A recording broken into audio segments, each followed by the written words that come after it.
Today is January 17th, 1994, the day of the big earthquake at 4:30 this morning. And here's the guys out in the backyard. It's about 11 o'clock. Play a little croquet. They seem to be pretty worked up over the earthquake. Pretty good form there by Kelsey.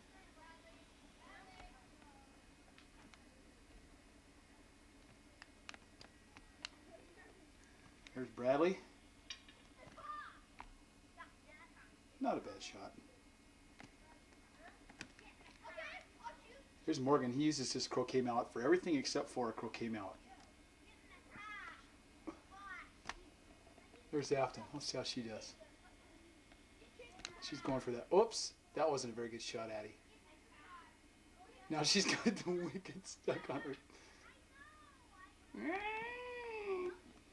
She's a beauty. I don't know if you can hear him because I'm upstairs shooting out the bedroom window. Anyway, there they are. There's Ev. Let's see how he does. Right through the old wicket.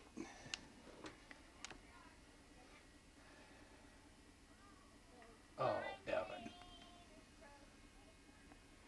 Okay. See you later, guys.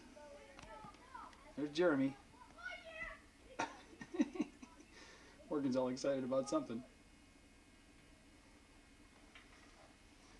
There's Addie Jean. Oh, she's so cute. Hi, Afton. See you guys later. Bye-bye, everybody.